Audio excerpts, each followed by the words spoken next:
আজকে কথা বলবো আমাদের বাবার শব্দকে নিয়ে। বাবা শুধু একটা শব্দ নয়, বাবা আমাদের মোটিভেশন, আমাদের হারিয়ে যাওয়া রাস্তাগুলো দেখানোর আলো, আমাদের অন্ধকার জীবনের একটা রোশনি হচ্ছে বাবা। আপনি যতই ভুল করেন না কেন বা যতই বিপদে পড়েন না কেন, বাবা থাকলে বাবা বলবে, বাবা চিন্তা করো না, আমি তো আছি। এই শব্দটাই অনেক যথেষ্ট। আপনি বুড়ো হয়ে যান, বয়স হয়ে যান, আপনার যদি বাবা থাকেন,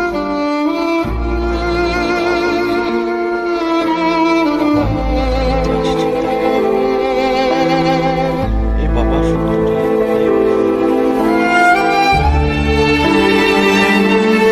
যার বাবা আছে সে তো মূল্য করতে পারে না বাবাকে। যার বাবা নেই সে বাবার মূল্য বুঝে। গাইস, অ্যাকচুয়ালি আমার বাবা যখন ছিলেন তখন আমার কোনো টেনশন ছিল না। এখন বাবা নেই বলে আমি বুঝতে পেরেছি যে বাবা কত অমূল্য ধন। আমাদেরকে টাকার যখনও প্রয়োজন হয় তখন আমরা বাবাকে শুধু একবার বলি, বাবা টাকা লাগবে, কিন্তু বাবা এটা জিজ্ঞেস করবে না কি করবি বা আমার কাছে নাই।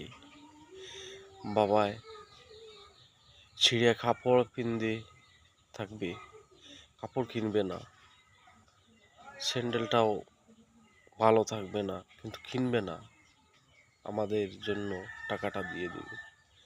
কিন্তু আমরা ভালো কাপড় পরবো, স্যান্ডেল পরবো, তো একদিনও জিজ্ঞেস করি না, বাবা তুমি ভালো কাপড় কিনতো।